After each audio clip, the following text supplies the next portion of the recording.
हे चला विद्यार्थी मित्रांनो, टेन्स ची आता भीती दूर करण्यासाठी आपण दुसऱ्या लेक्चर मध्ये भेटतोय. पहिला आपण पाहिलं सिंपल प्रेझेंट टेन्स. आजच्या याच्यामध्ये पाहणार आपण जे की सर्वात महत्वाचं असेल सिंपल फॉर्म्युलेज, आहे का नाही. म्हणजे आता फॉर्म्युली काय आहे, या फॉर्म्युलीवरची काय काय होणार आता बघा, लक्षात ठेवा. म्हणजे आता आपल्याला बरेच जणांना प्रॉब्लेम आहे, सर आम्ही आता रट्टा मारायचा का फॉर्म्युल्याला, आता याला पाठ कसं करायचं, आहे का नाही. पाठ नाही करायचं, हे बघा कन्सेप्ट क्लिअर करा. कन्सेप्ट इज द पॉवर, आहे का नाही. चला विद्यार्थी मित्रांनो, जसं तुम्ही आता इथं हे पाहिलंच आहे टेन्स फॉर्म्युले. आता याच्यामध्ये जे ना मी तुम्हाला सांगतो की आता टेन्स फॉर्म्युले, हे बघा 3 टेन्स आहे, सगळ्यांना परिचय 3 टेन्स. आता ह्या 3 टेन्सचे एकूण 4 जर फॉर्म्स पाहिले, वेगवेगळे रूप, तर किती प्रकार झाले रे बाबांनो, सांगा बरं का. Yes, how many it is 12 sub kinds of tense. म्हणजे टेन्सचे एकूण 12 उपप्रकार पडले. आता बघा ज्याच्यामध्ये आता ते कोणकोणते, जसं की बघा आपण जर प्रेझेंट पाहिलं तर सिंपल प्रेझेंट म्हणू शकतो, आहे का नाही. सिंपल प्रेझेंट टेन्स ज्याचा आपण म्हणू शकतो की साधा वर्तमान काळ. आता बघा या साध्या वर्तमान काळामध्ये आपण प्रिव्हियस लेक्चर मध्ये काय पाहिलं, याच्यात कोणता वर्ब महत्वाचा असतो, याच्यात सांगा बरं का. याच्यात महत्वाचा असतो V1 किंवा आपण म्हणू शकतो V5, ज्याला यस असेल किंवा ES सफिक्स असेल. ओके. आता बघा मग ज्याच्यामध्ये सब्जेक्ट आहे, म्हणजे subject plus V1 plus object. हे बघा आता ट्रिक काय गर्ल्स बॉईज, सगळे फॉर्म्युले कसे रिमेंबर करायचे सर. हे बघा तुम्हाला वर्ब नुसार सांगून देतो मी कोणत्या टेन्स मध्ये कोणता वर्ब येईल. ठीक आहे. आता बघा V1 येत असेल गर्ल्स बॉईज, काय येत असेल V1. एक मिनिट हा, इकडे सांगतो मी. आता बघा जर V1 येत असेल तर तुमचा तो कोणता टेन्स असेल, प्रेझेंट टेन्स असेल. पण प्रेझेंट मध्ये कोणता टेन्स असेल, सिंपल प्रेझेंट असेल. लक्षात राहील मग सगळ्यांना. चला V1 असेल तर सिंपल प्रेझेंट टेन्स असेल गर्ल्स बॉईज. त्याच्यानंतर जर सेंटेन्स मध्ये V2 असेल, दिलेल्या वाक्यामध्ये जर वर्बचं सेकंड फॉर्म असेल, क्रियापदाचं दुसरं रूप असेल, तर तो तुमचा कोणता टेन्स असेल, मग सिंपल पास्ट टेन्स असेल. कम ऑन टेल मी कोणता टेन्स असेल मग तुमचा तो सिंपल पास्ट टेन्स असेल. त्याच्यानंतर जर V3 असेल, बघा आता V3 मी वर्ब नुसार तुम्हाला टेन्स सांगतोय. V1 असेल तर सिंपल प्रेझेंट, V2 असेल तर सिंपल पास्ट, आणि V3 असेल तर काय माहितीये का, ऑल परफेक्ट टेन्स. चला come on tell me. Video आवडत असेल, नक्की माहिती समजत असेल तर या व्हिडिओला लाईक करा, शेअर करा, कमेंट करा, आहे का नाही. ऑल परफेक्ट टेन्स म्हणजे सर्व परफेक्ट टेन्स. आता याच्यामध्ये पण व्हरायटीज आहे, म्हणजे परफेक्ट आपले 3 टेन्स आहे, present perfect, past perfect, future perfect. कोणकोणते, present perfect, past perfect, future perfect. हे बघा गर्ल्स बॉईज, हॅव किंवा हॅजच्या सोबत जर V3 आलं तर प्रेझेंट परफेक्ट म्हणा. हॅडच्या सोबत जर थर्ड फॉर्म ऑफ वर्ब आलं तर फ्युचर पास्ट परफेक्ट म्हणा. शल हॅव विल हॅवच्या सोबत V3 येत असेल तर गर्ल्स बॉईज त्याला काय म्हणा, फ्युचर परफेक्ट. बघा परत एकदा मी तुमच्या समोर सांगतो. आता मी काय म्हणलं, जिथं V3 असेल, काय असेल, V3 असेल, थर्ड फॉर्म ऑफ वर्ब असेल, girls boys, when you find the third form of verb or the past participle in the sentence that indicate that all perfect tenses. So all perfect tense कसे असतील माहितीये का, ज्याच्यामध्ये have has आहे plus V3 आहे present perfect, had आहे plus V3 आहे past perfect, shall have will have आणि या दोघांपैकी एक आहे आणि त्याच्यानंतर V3 आहे तर फ्युचर परफेक्ट. ताण येऊ नका. आता मी तुम्हाला पुढे पण सांगतो की हॅव कसं वापरायचं, हॅज कसं वापरायचं, हॅड कसं वापरायचं. ओके. त्याच्यानंतर जर V4 असेल, काय असेल V4, तर V4 चे टेन्स कोणते असतील माहितीये का, all continuous tense. All continuous tense किंवा ऑल प्रोग्रेसिव्ह टेन्स म्हणू शकतात. ओके. म्हणजे सर्व कंटिन्युअस टेन्स. परत एकदा, अॅमिजार सोबत V4 असेल तर प्रेझेंट कंटिन्युअस, वॉज वर सोबत V4 असेल तर पास्ट कंटिन्युअस, आणि शल बी विल बी सोबत V4 असेल तर कोणता टेन्स असेल, फ्युचर कंटिन्युअस असेल. आता बघा हे तर झाले टेन्स. म्हणजे आपण काय बघितलं, वर्ब वरून टेन्स आयडेंटिफाय करायचं हे सीन केलं. मग आता याला कॉमन काय आहे, वाक्याच्या स्टार्टिंगला सब्जेक्ट आणि एंडिंगला ऑब्जेक्ट. सब्जेक्ट प्लस आणि त्याच्यानंतर हेल्पिंग वर्ब. बघा काय काय करायचं, म्हणजे तुम्हाला लक्षात काय ठेवायचं माहितीये का, या 2 गोष्टी बघा. जसं की इथं काय, subject plus V1 plus object. तर इथं 2 गोष्टी लक्षात ठेवा. तुम्हाला सब्जेक्ट आणि ऑब्जेक्ट हे कॉमन आहे. सब्जेक्ट न वाक्याची स्टार्टिंग असेल, ऑब्जेक्ट न वाक्याची एंडिंग असेल. ठीक आहे. या दोघांच्या मध्ये काय टाकायचं आपल्याला, हेल्पिंग वर्ब आणि वर्ब. काय टाकायचं, हेल्पिंग वर्ब आणि वर्ब. बघा फॉर्म्युले किती सोपे झाले तुमच्यासाठी. मग म्हणजे मी तुम्हाला काय म्हणतोय की फॉर्म्युल्यासाठी तुम्हाला एक गोष्ट करणं आहे की तुम्हाला वर्ब आयडेंटिफाय करणं आहे, V1 V2 V3 V4. V1 असेल तर सिम्पल प्रेझेंट, V2 असेल तर सिम्पल पास्ट, V3 असेल तर ऑल परफेक्ट टेन्स आणि V4 असेल तर ऑल कंटिन्युअस टेन्स. तर बॉईज गर्ल्स हा आहे सिम्पल प्रेझेंट टेन्सचा फॉर्म्युला. त्याच्यानंतर प्रेझेंट परफेक्ट. आता बघा हे सिम्पल प्रेझेंट झालं V1 नुसार. आता मला सांगा, मी इथं जर घेतोय सिम्पल पास्ट टेन्स, काय घेतोय इथं सिम्पल पास्ट टेन्स. आता सिम्पल पास्ट टेन्स मध्ये कोणता वर्ब महत्वाचा असतो सांगा बरं का तुम्ही, कमेंट करा बरं का, कोणता वर्ब इम्पॉर्टंट असतो. बघा मी काय सांगतोय, सब्जेक्ट कॉमन असतील, सब्जेक्ट आणि इकडं ऑब्जेक्ट कंपल्सरी कॉमन असेल प्रत्येक फॉर्म्युल्यामध्ये.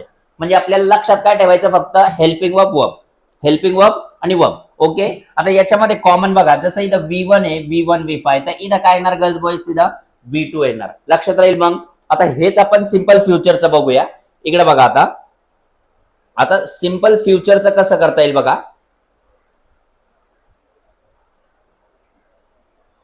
आता इथं जर मी सिम्पल फ्युचर टेन्स लिहितोय, सिम्पल फ्युचर टेन्सचा आपल्याला जर फॉर्म्युला बघायचा, तर गर्ल्स बॉईज दोन गोष्टी कॉमन सांगा बरं का, कोणकोणत्या आहे. एक आहे सब्जेक्ट आणि दुसरा काय आहे ऑब्जेक्ट. तर सब्जेक्ट सेंटेन्सच्या स्टार्टिंगला असेल आणि सेंटेन्सच्या लास्टला काय असेल गर्ल्स बॉईज सांगा बरं का, ऑब्जेक्ट असेल. आणि आता आपल्याला काय करायचंय, वर्ब ऍड करायचा आहे का नाही, वर्ब ऍड करायचा. आता इथं इकडे बघा, इकडे काय म्हणलं मी V1, इकडे काय म्हणलं V2. आता इथं का V3 टाकायचं का मग सांगा बरं का, इथं V3 टाकणार का काय टाकणार. इथं जे ना तुम्हाला V1च टाकायचं, पण शल विल सोबत. कोणासोबत, शल आणि विल सोबत. बघा मी इथं मार्करचा कलर चेंज करतो. गर्ल्स बॉईज इथं तुम्हाला शल और विल या दोघांच्या सोबत V1 घेणं आहे, म्हणजे दोघांपैकी एक. तर गर्ल्स बॉईज काय कळालं तुम्हाला, हे इकडे बघा, सिंपल प्रेझेंट मध्ये सब्जेक्ट कॉमन आहे, इकडे पण ऑब्जेक्ट कॉमन आहे. सिंपल पास्ट मध्ये सब्जेक्ट ऑब्जेक्ट कॉमन आहे, सिंपल फ्युचर मध्ये पण सब्जेक्ट ऑब्जेक्ट कॉमन आहे. मग डिफरन्स काय आहे, शल विल प्लस V1, V2 आणि इकडं V1, म्हणजे हे डिफरन्स आहे बघा. दिसते तुम्हाला हे डिफरन्स. म्हणजे याच्यावरून तुम्ही आयडेंटिफाय करा की V1 आलं सिंपल प्रेझेंट, V2 आलं सिंपल पास्ट, शल विल आलं, V1 आलं सिंपल फ्युचर. लक्षात राहील. Very nice. तर हे होतं सिंपल टेन्सेसचं. आता त्याच्यानंतर गर्ल्स बॉईज पुढचं काय माहितीये का, आता कंटिन्युअस टेन्स. म्हणजे आता बघा, पहिला कंटिन्युअस टेन्स आपण बघणार प्रेझेंट कंटिन्युअस टेन्स.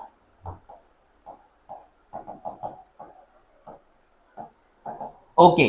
आता मला सांगा विद्यार्थी मित्रांनो, प्रेझेंट कंटिन्युअस टेन्स. आता बघा कंटिन्युअस टेन्सचे तीन टेन्स आहे, प्रेझेंट, पास्ट, फ्युचर.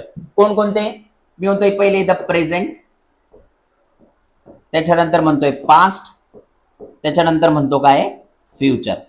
कोणत्या दोन गोष्टी कॉमन सांगितल्या मी, सिंपल प्रेझेंट मध्ये, सिंपल पास्ट मध्ये, सिंपल फ्युचर मध्ये. यस. कोणकोणत्या त्या, एक आहे सब्जेक्ट आणि दुसरा आहे काय माहितीये का, ऑब्जेक्ट. म्हणजे इथं पहिला आहे सब्जेक्ट, लक्षात ठेवा. पहिला कोणता आहे सब्जेक्ट आणि दुसरा कोणता आहे ऑब्जेक्ट. म्हणजे मी वाक्याचे स्टार्टिंग सब्जेक्ट न करून घेतो, सब्जेक्ट, त्याच्यानंतर प्लस इथं राईट करतो ऑब्जेक्ट. आता बघा लक्षात काय ठेवायचं, इथं पण तसंच, इथं पण सब्जेक्ट कंपल्सरी असेल, प्लस आणि लास्टला काय असेल इथं असेल ऑब्जेक्ट. ओके. आता त्याच्यात फ्युचर मध्ये पण काय असेल, इथं पण सब्जेक्ट कंपल्सरी कॉमन असेल आणि इकडं पण काय असेल माहितीये का, कंपल्सरी तो ऑब्जेक्ट सगळ्यात शेवटी येईल. आता विद्यार्थी मित्रांनो, मी तुम्हाला सांगितल्याप्रमाणे बघा कंटिन्युअस टेन्स कसं ओळखतात रे बाबांनो, ज्याच्या म्हणजे ज्या वाक्यामध्ये काय असेल, V4 असेल, V4 क्रियापदाचं चौथं रूप असेल. आता मला सांगा क्रियापदाचं चौथं म्हणजे काय, ज्याला ING असेल, ING, playing, writing, dancing, reading, speaking, okay, going, driving, speaking, talking, sitting, standing, म्हणजे हे सगळे आपले V4 आहे. म्हणजे V4 असल्यावर आपण म्हणू शकतो कंटिन्युअस टेन्स आहे. कोणता टेन्स आहे, कंटिन्युअस टेन्स. आता इथं बघा कंटिन्युअस टेन्स मध्ये प्रेझेंट कंटिन्युअस आपण कोणता बघतोय आता, प्रेझेंट कंटिन्युअस. त्याच्यानंतर बघू आपण पास्ट कंटिन्युअस, त्याच्यानंतर बघणार past perfect, future continuous. Okay. आता विद्यार्थी मित्रांनो इकडे बघा, मी काय म्हणलं प्रेझेंट मध्ये तुम्हाला टू बी चे फॉर्म कोणकोणते घेणे, एम, इज, आर, वॉज, वर. प्रेझेंट मध्ये कोणकोणते घेणे, फक्त एम, इज, आर आणि फक्त एम, इज, आरच. हे बघा M, is, R plus V4, म्हणजे हे नवीन ऍड केलं. हेच एवढं लक्षात ठेवा, बाकीचा फॉर्म्युला सेम आहे. म्हणजे M, is, R plus V4. मला कोणी म्हणलं सर प्रेझेंट कंटिन्युअस टेन्सचा फॉर्म्युला काय, तर तुम्ही काय म्हणशाल माहितीये का, ज्याच्यामध्ये एम, इज, आर पैकी एक आणि V4 येत असेल ते आपलं काय असेल माहितीये का, कंटिन्युअस टेन्स. मग ते प्रेझेंट कंटिन्युअस. आता पास्ट मध्ये पण तेच V4 कॉमन असणार, इथं पण V4 बघा कॉमन असणार. इथं पण V4 कॉमन असणार. बदल आहे अमेझारचा इकडे होत असेल तर हे काय होणार, वॉज वर होईल, वॉज आणि वर. म्हणजे आपला फॉर्म्युला तयार झाला, subject plus was were plus V4 plus object. त्याच्यानंतर सब्जेक्ट प्लस शल बी और will be plus V4 plus object. मला सांगा तुम्हाला हे पाठांतर करण्यासाठी टफ चाललं का? आता याच्यामध्ये आपण काय केलं माहितीये का, हे फॉर्म्युले बघा इकडे, ह्या फॉर्म्युल्यानुसार आपण काय करतोय, म्हणजे फॉर्म्युल्यामध्ये दोन गोष्टी कॉमन आहे, एक सब्जेक्ट आणि दुसरा ऑब्जेक्ट. फक्त आपल्याला काय करणे, आता कंटिन्युअस म्हटलं तर डोक्यामध्ये फिक्स ठेवा, कंटिन्युअस मध्ये कितवा फॉर्म असेल वर्बचा, चौथा फॉर्म असेल. कितवा फॉर्म असेल, चौथा. आता ह्या चौथ्या फॉर्म सोबत बघा, जसं की प्लेइंग आहे, मी जर म्हणतोय आय एम प्लेइंग तर प्रेझेंट कंटिन्युअस आहे. मी म्हणतोय I was playing, past continuous आहे. आय विल बी प्लेइंग किंवा आय शल बी प्लेइंग, तर हे काय झालं माहितीये का, फ्युचर कंटिन्युअस झालं. म्हणजे तुम्हाला लक्षात काय ठेवायचं, V4. काय लक्षात ठेवायचं, V4. म्हणजे जिथं म्हणजे बघा, आपण इकडे काय बघितलं, आपण तुम्ही बघू शकतात. म्हणजे मी इथं तुम्हाला सांगितलं बघा, मी इथं वर्ब बद्दल सांगितलं इकडं, एक सेकंड. म्हणजे जिथं जिथं तुम्हाला वर्ब, जसं V1 असेल तर बॉईज गर्ल्स त्याला सिंपल प्रेझेंट म्हणा, V2 असेल तर त्या वाक्यातल्या सेंटेन्सला आपण काय म्हणू, सिंपल पास्ट टेन्स. V3 असेल तर ऑल परफेक्ट टेन्स, आहे का नाही, आणि V4 असेल तर ऑल कंटिन्युअस टेन्स. मग पुढचा राहिला ना परफेक्ट कंटिन्युअस, थोडंसं स्टिल वेट करा, आपण काय करू पुढे बघूया. इथपर्यंत तुम्हाला काही डाऊट असतील तर तुम्ही सांगू शकता, ठीक आहे, काही अडचण. चला आता बघा पुढचं काय माहितीये का, आता कंटिन्युअस झालं परफेक्ट टेन्स. आता मी इथं म्हणतोय perfect tense, which tense girls boys, perfect tense. आता परफेक्ट टेन्स मध्ये कोणता वर्ब असतो रे कॉमन, सांगा बरं का. परफेक्ट टेन्स मध्ये कोणता वर्ब कॉमन असतो, येस व्हेरी नाईस, कोणता वर्ब कॉमन असतो, थर्ड फॉर्म ऑफ वर्ब. म्हणजे इथं आपल्यासाठी कीवर्ड आहे तिसरा रूप, याला दुसऱ्या भाषेत म्हणतात पास्ट पार्टिसिपल. क्या बोलते गर्ल्स बॉयज, इसको पास्ट पार्टिसिपल बोलते. तो अभी मुझे बताओ कि पास्ट पार्टिसिपल तो 3 टेन्स आहे, प्रेझेंट परफेक्ट टेन्स, त्याच्यानंतर नंबर 2 पास्ट परफेक्ट टेन्स, त्याच्यानंतर number 3 future perfect tense. Girls boys काय कॉमन होतं सांगा बरं का. मी तुम्हाला सिंपल प्रेझेंट मध्ये, प्रेझेंट कंटिन्युअस मध्ये सांगितलं, दोन गोष्टी आठवा, सब्जेक्ट आणि ऑब्जेक्ट. स्टार्टिंगला सब्जेक्ट आणि एंडिंगला काय, ऑब्जेक्ट. मग एवढं कन्फर्म आहे. इथं काय आहे, आता बघा स्टार्टिंगला सब्जेक्ट आहे प्लस त्याच्यानंतर इथं काय करतो मी, इथं लिहितो ऑब्जेक्ट. इथपर्यंत कोणाला अडचण असेल तर सांगा. बघा व्हिडिओची माहिती आवडत असेल, तुम्हाला समजत असेल की बाबा हे फॉर्म्युले आपल्याला पाठांतर न करता लक्षात राहतात या पद्धतीनं, तर तुम्ही या व्हिडिओला लाईक करा, शेअर करा, सबस्क्राईब करा, आहे का नाही. त्याच्यानंतर पास्ट मध्ये पण कॉमन का असेल, स्टार्टिंग वाक्याची असेल सब्जेक्ट ना, ओके. त्याच्यानंतर काय असेल गर्ल्स बॉईज, सगळ्यात शेवटी असेल ऑब्जेक्ट. म्हणजे मी तुम्हाला सांगतोय सब्जेक्ट आणि ऑब्जेक्ट कंपल्सरी बघा, जसंच तसं. इथं पण काय आहे, सब्जेक्ट आहे, त्याच्यानंतर इकडे पण काय गर्ल्स बॉईज, ऑब्जेक्ट आहे. आता बघा कंपल्सरी परफेक्ट मध्ये कोणता वर्ब असतो रे, V3. कुठं V3 असेल, V3. मग एवढं तर कन्फर्म इकडे V3 पण येणार आहे. फक्त आपल्याला बदलायचं काय माहितीये का, हेल्पिंग वर्ब. काय बदलायचंय, हेल्पिंग वर्ब. म्हणजे हेल्पिंग वर्ब चेंज करायचे. तिकडे V4 कॉमन होता कंटिन्युअस मध्ये, इकडे काय कॉमन आहे, V3 कॉमन आहे. आता बघा प्रेझेंट मध्ये कोणता वर्ब कॉमन असेल, इथं असेल, तुमच्यासाठी सांगतो. हे बघा प्रेझेंट मध्ये जे इथं असेल, तुम्हाला एक तर हॅव असेल किंवा हॅज असेल. टेन्शन नका घेऊ, हॅव कधी वापरायचं, हॅज कधी वापरायचं ते सांगतो मी लगेच. हॅव, हॅज आणि त्याच्यानंतर येणार V3, ठीक आहे. म्हणजे आपल्याला फक्त एवढंच पाठ करायचं आहे का नाही. लक्षात काय ठेवायचं, टू हॅवचे रूप, ओके. त्याच्यानंतर पास्ट टेन्स मध्ये काय, इकडे काय असेल, हॅव हॅजची जागा घेणार हॅड आणि इथं प्लस V3 असेल. मग आपला फॉर्म्युला बनला subject plus had plus V3 plus object. त्याच्यानंतर फ्युचर मध्ये काय माहितीये का, शल हॅव और विल हॅव. मग त्याच्यानंतर कॉमन का असेल girls boys, third form of verb असेल. म्हणजे हा आपला हा पण फॉर्म्युला बनला. म्हणजे तुम्हाला लक्षात ठेवण्यासाठी काय लक्षात ठेवणं आहे, एक गोष्ट की बाबा स्टार्टिंगला सब्जेक्ट, एंडिंगला ऑब्जेक्ट आणि मधात काय असेल, हेल्पिंग वर्ब आणि वर्ब असेल. बघा एस सब्जेक्ट आणि इकडं ओ ऑब्जेक्ट आणि इकडं असेल helping verb plus verb. S plus helping verb plus verb plus object. ह्या फॉर्मॅटमध्ये जर बघितलं ना तर पूर्ण फॉर्म्युले याच्यात बसतात, ओके. त्याच्यानंतर आता पुढचं आहे बघा, परफेक्ट झाला. आता परफेक्ट कंटिन्युअस. आता मुलांनो परफेक्ट कंटिन्युअस मध्ये मला सांगा, परफेक्ट कंटिन्युअस मध्ये जर बघितलं तर परफेक्ट कंटिन्युअसचे किती टेन्स पडतात असे आपले? एक्झॅक्टली. याच्यामध्ये पण काय असेल माहितीये का, इथं बिन असेल, बिन, बिन प्लस V4 कीवर्ड. मुलांना परफेक्ट टेन्स ओळखण्यासाठी कोणता शब्द महत्वाचा आहे? बिन आणि V4. हे बघा, परफेक्ट टेन्स ओळखण्यासाठी कोणता शब्द महत्वाचा आहे? Third form of verb. Continuous tense ओळखण्यासाठी कोणता फॉर्म ऑफ वर्ब महत्वाचा आहे? V4. आणि सिंपल पास्ट टेन्स ओळखण्यासाठी कोणता फॉर्म ऑफ वर्ब महत्वाचा आहे? V2. आणि सिंपल प्रेझेंट ओळखण्यासाठी सगळ्यात महत्वाचा वर्ब कोणता आहे? V1. लक्षात राहील मग सगळ्यांना? चलो, बहुत बढिया. जर माहिती आवडत असेल तर व्हिडिओला लाईक करा, शेअर करा, सबस्क्राईब करा. ओके. आता बघा, या परफेक्ट टेन्स मध्ये गर्ल्स बॉयज, आता फर्स्ट आहे प्रेझेंट परफेक्ट कंटिन्युअस टेन्स,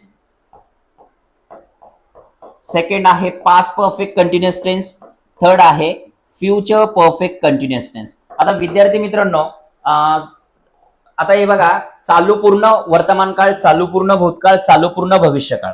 आता याच्यामध्ये जर चेक केला आपण, कॉमन घटक कोणकोणते बघा, जसं की सब्जेक्ट कॉमन आहे, वाक्याच्या सुरुवातीला सब्जेक्ट असेल, वाक्याच्या एंडिंगला काय असेल? इकडं ऑब्जेक्ट असेल. हे बघा, आपण फॉर्म्युले जनरेट करतोय, त्याच्यानंतर इकडं पण पास्ट मध्ये सब्जेक्ट असेल, त्याच्यानंतर इकडं काय असेल? लास्टला ऑब्जेक्ट असतील. इथपर्यंत कोणाला अडचण असेल तर कमेंट करा फटाफट. त्याच्यानंतर इथं काय आहे? इथं पण सब्जेक्ट आहे प्लस लास्टला काय? इथं ऑब्जेक्ट. ओके. आपण मागच्या लेक्चरमध्ये ज्यांना सब्जेक्ट आणि ऑब्जेक्ट कळत नाहीये अशा विद्यार्थ्यांनी काय करा, मागचं लेक्चर बघा, त्याच्यानंतर हा लेक्चर बघा, जेणेकरून तुमचे डाऊट्स क्लिअर होतील, फाउंडेशन बनेल, कन्सेप्ट क्लिअर होतील आणि पुढे जाताल तुम्ही. ओके.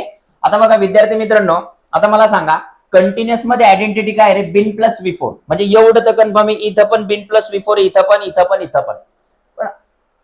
पण आता याच्या पुढे जर चेक केलं तर इथं हेल्पिंग वर्ब चेंज होतील, आहे का नाही? मग इथं हेल्पिंग वर्ब चेंज करण्यासाठी काय करा माहितीये का? इकडे बघा, इकडे कोणते हेल्पिंग वर्ब असतील? एक तर हॅव असेल किंवा हॅज असेल, प्लस बिन प्लस V4. लक्षात ठेवा, म्हणजे इथं तुम्हाला कीवर्ड होतं बिन प्लस V4.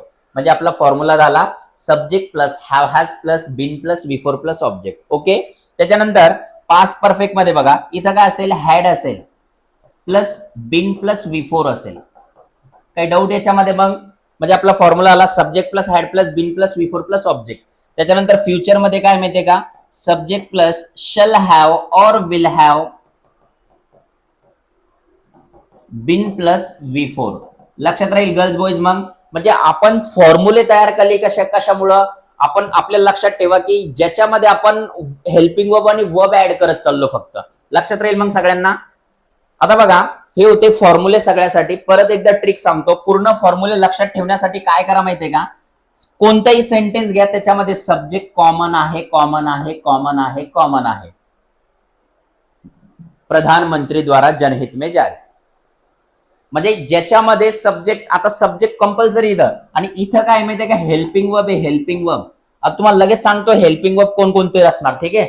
म्हणजे सगळे नाही आपले हेल्पिंग वर्ब, काही टेन्स इंडिकेटर आहे फक्त तेवढे.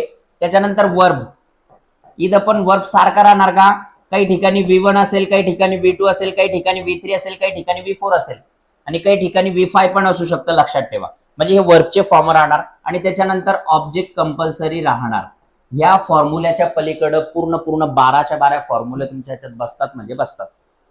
हे बघा, present am is are was, sorry present am is are have has, past was were had, future shall will, shall have, will have. बस, याच्या पलीकडे काय नाही. परत एकदा रिपीट करा माझ्या पाठीमागं.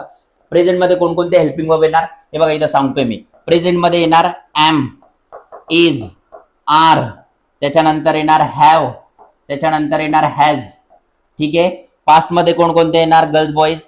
माझ्या पाठीमागे म्हणा, वॉज, त्याच्यानंतर वर, त्याच्यानंतर काय येतं? हॅड, ठीक आहे? हे पास्ट. त्याच्यानंतर फ्युचर मध्ये काय येणार? फ्युचर मध्ये येणार शल, शल विल किंवा shall have, will have, shall have किंवा विल हॅव. म्हणजे याच्या पलीकडे कोणताच फॉर्म्युला नाहीये या सर्व याच्यामध्ये. हे बघा, ही स्लाइड खूप महत्वाची, इम्पॉर्टंट तुमच्यासाठी. मी काय म्हणतोय, सेंटेन्स सब्जेक्ट न, त्याच्यानंतर हेल्पिंग वर्ब. हेल्पिंग वर्ब कोणकोणते राहणार हे बघा, am is are have has, was were had, shall will have, shall will, shall have, will have. तर हे फॉर्म्युले आपल्यासाठी खूप महत्वाचे. आता मी तुम्हाला हे जे am is are have has, was were had, हे कधी वापरायचे आणि कोणत्या सब्जेक्ट नुसार कोणतं वापरायचं ते तुम्हाला सांगून देतो. आता हे कळालं सगळ्यांना? आता बघा, ज्याच्यामध्ये बघा म्हणजे मी इथं इथं हेल्पिंग वर्ब लिहितो, ठीक आहे. त्याच्यानंतर इथं subject I, he, she, it, you, we, they. त्याच्यानंतर अजून इथं एखादं नाव असेल. आता बघा इथं हेल्पिंग वर्ब आहे, कोणकोणते? Am is are. तर बघा आयच्या समोर काय येणार गर्ल्स बॉईज? I am. हिच्या समोर he is, she is, it is, you are, we are, they are. आता एखादं नाव समजा इथं घेतलं तुम्ही रोहित, तर रोहित आर, आहे का नाही. त्याच्यानंतर बघा हे झालं प्रेझेंटचं. आता पास्ट मध्ये काय? I was, he was, she was, it was, you. आता वर म्हणा किंवा वेर म्हणा, तुमच्यावर आहे फोनिक्स, आपण वर म्हणू, ठीक आहे. युवर, त्याच्यानंतर वी वर, त्याच्यानंतर दे वर, त्याच्यानंतर रोहित वॉज. लक्षात राहील मग सगळ्यांना. हे होतं पास्ट. आता फ्युचर मध्ये बघा, त्याच्यानंतर बघा म्हणजे याच्यात पण अजून हॅव हॅज, हे झालं कंटिन्युअस साठी वापरणं. आता परफेक्ट मध्ये हॅव हॅज पैकी I have, he has, she has, त्याच्यानंतर इट हॅज, त्याच्यानंतर यू हॅव, त्याच्यानंतर वी हॅव, त्याच्यानंतर दे हॅव, त्याच्यानंतर रोहित हॅज. लक्षात राहील मग. असंच पास्ट घ्या बरं का, पास्ट सेम आहे, पास्ट एकच असल्यामुळे हॅड सगळीकडे. आय हॅड, ही हॅड, ठीक आहे, शी हॅड, त्याच्यानंतर इट हॅड, त्याच्यानंतर यू हॅड, त्याच्यानंतर वी हॅड, दे हॅड, त्याच्यानंतर रोहित हॅड. म्हणजे सगळीकडे सारखं आलं. कळालं मग हे. आता राहिला विषय शल आणि विलचा. हे बघा हा टेबल खूप महत्वाचा आपल्यासाठी, कारण हे दाखवणार तुम्हाला जर सब्जेक्ट हा तुमचा जर सिंग्युलर असेल, कमॉन गर्ल्स बॉईज, सब्जेक्ट हा काय असेल? सिंग्युलर असेल, तर त्याच्या समोर येणारा हेल्पिंग वर्ब पण कसा पाहिजे? सिंग्युलर पाहिजे. लक्षात राहील मग सगळ्यांना. आणि जर हेल्पिंग सब्जेक्ट हा तुमचा जर प्लुरल असेल, तर विद्यार्थी मित्रांनो त्याच्या समोर येणारा हेल्पिंग वर्ब पण कसा पाहिजे? प्लुरल पाहिजे. समझ में आ रहा है क्या girls boys? Yes, any doubt असेल तर कमेंट करा, आणि तुमचे डाऊट आणि माझं सोल्युशन सेम असेल, ठीक आहे. म्हणजे इन्स्टंट तुम्हाला आन्सर भेटेल, जेणेकरून आपला एकच हेतू आहे की प्रत्येक महाराष्ट्रातल्या विद्यार्थ्यांना मराठीमध्ये इंग्लिश सोपं करून कसं सांगता येईल, आहे का नाही. आता बघा हे झालं. त्याच्यानंतर आता शलविल. आता विद्यार्थी मित्रांनो शलविल, आता बघा आता शल आणि विलचा खूप कन्फ्युजन आहे. आपण सगळीकडे विल वापरू शकतो, I will, he will, it will, you will, they will, okay. पण मार्क माय वर्ड, मी काय म्हणतोय, आता ग्रामर मध्ये आय शल, स्पीकिंग मध्ये आय विल. लक्षात राहील मग सगळ्यांना. ग्रामर मध्ये काय असेल? आय शॉल असेल किंवा आय शल असेल, आणि बोलताना तुम्ही आय विल म्हणू शकतात. मग एखादं म्हणा सर मी ग्रामर मध्ये आय विल वापरलं, चुकेल का? मॅक्झिमम ठिकाणी चुकणार नाही, पण जर तिथं आय शल करेक्ट आन्सर असेल तर बॉईज गर्ल्स तिथे 100% आय शलच पाहिजे. I shall, he will, she will, त्याच्यानंतर इट विल, त्याच्यानंतर यू विल, त्याच्यानंतर काय आहे? वी विल, दे विल, त्याच्यानंतर पुढे काय आहे? रोहित विल. आणि तसंच will have, shall have, I shall have, we shall have, they will, you will देणार. इथं आपण ग्रामर नुसार बघतो, तिथं काय पाहिजे माहितीये का? एक सेकंड हा, थोडासा रॉन्ग नंबर चले गया. आता बघा यू शल प्लुरल आहे म्हणून, ठीक आहे. वी शल प्लुरल आहे, ओके. दे शल प्लुरल आहे. त्याच्यानंतर रोहित विल सिंग्युलर आहे. लक्षात राहील का? मग सांगा बरं का. म्हणजे हा टेबल आपल्यासाठी काय माहितीये का? माइलस्टोन ठरेल. आता विद्यार्थी मित्रांनो हा माइलस्टोन का ठरेल माहितीये का? कारण की हा टेबल आपल्याला आयडिया जनरेट करून देणार की बाबा वर्कच्या सोबत कोण कोण आहे. हे बघा आता आपण इथं काय बघितलं, इथं आपण सीन केलं की, आता एक सेकंड हा, इथं आपण ह्या स्लाइड मध्ये आपण काय बघितलं की वर्ब नुसार कोणता टेन्स असेल. आता याच्यासोबत जर आपल्याला हेल्पिंग वर्ब जर जोडलं तर 100% तुमचे 12च्या 12 फॉर्म्युले लर्न होत आहे ना, बरोबर आहे का नाही. म्हणजे सांगायचा अर्थ काय, तुमचे पूर्ण टेन्सचे फॉर्म्युले तिथं लर्न होऊन जात आहे. काही नाही, जास्त रट्टा मारायचा नाही, थोडं अंडरस्टँडिंग जनरेट करायचं, ओके. जर तुम्हाला वाटतंय की हा व्हिडिओ नक्कीच तुमच्यासाठी फायदेशीर आहे, तर या व्हिडिओला आपल्या गरजू होतकरू विद्यार्थ्यापर्यंत शेअर करा आणि त्यांच्या कन्सेप्ट क्लिअर करा आणि इंग्रजीची भीती नक्कीच कमी करा, ठीक आहे. अशा प्रकारे आपण काय करूया गर्ल्स बॉईज, आज आपण पाहिलं टेन्सची फॉर्म्युले, ठीक आहे, जे की खूप महत्वाचे होते, कारण त्याच्यावरच आपण पुढे हे करणार आहे, ठीक आहे. जर व्हिडिओ तुम्हाला आवडत असेल, समजत असेल माहिती, तर व्हिडिओला लाईक करा, शेअर करा, सबस्क्राईब करा. आणि पुढच्या लेक्चरला येण्या अगोदर एक विनंती आहे की प्रत्येकाने पाठीमागचं लेक्चर बघा, जेणेकरून तुमचं काय होणार, डाऊट क्लिअर होणार. ओके, अशा प्रकारे आज इथं आपण थांबूया. जय हिंद, जय भारत.